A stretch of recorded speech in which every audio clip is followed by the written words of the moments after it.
ito ay rated SPG. Striktong patnubay at gabay ng magulang ang kailangan. Maaaring may masiselang tema, lengguwahe, karahasan, sexual, horror o droga na hindi angkop sa mga bata. Nang mahanap nga ng totoong Lucy si Apo Berta, ay hindi na siya nagpatumpik-tumpik pa. Sinabi ni Apo Berta na ang muka ng babaeng iyon ang nakikita niya sa katawan ni Lucy. Kaya naman, kinumbinsi nga ni Lucy si Apo Berta na tignan ang kanyang kaluluwa sa loob ng katawan ni Farah. At dito nga napatunayan ni Apo Berta na nagpalit nga sila ng kaluluwa. Sa tulong ni Joyce ay kinausap niya si Darius na samahan siya at doon nga niya nakausap itong si Lucy at si Apo Berta.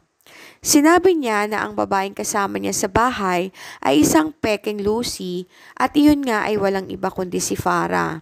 Samantalang ang babaeng nasa harapan niya na nasa katawan ni Farah ay walang iba kundi ang kanyang asawa. Mangyak-ngyak noon ang totoong Lucy habang kausap nga itong si Darius. Sinabi niya na lubos nga siyang nahirapan sa loob ng kulungan, ngunit mas lalo nga siyang nahihirapan ng mga panahon na yon dahil nasa katawan siya ni Farah at wala siyang ibang choice kundi ang tanggapin na lamang ang kanyang kapalaran.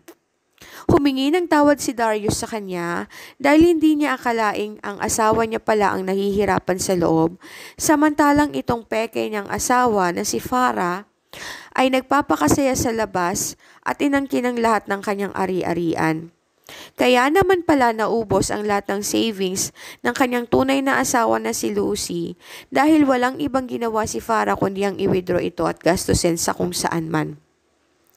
Sinabi ni Darius na sa pagbabalik nila sa mansyon ay sisiguraduhin niyang mapapalaya sa kaluluwa ni Lucy ang totoong Farah at hindi niya nahahayaan pa na masira ang kanilang pamilya. Sinabi nga noon ng kanyang asawa na si Lucy na mag-iingat ito dahil hindi ganun kadaling matalo ang Farah na nasa katawan ni Lucy.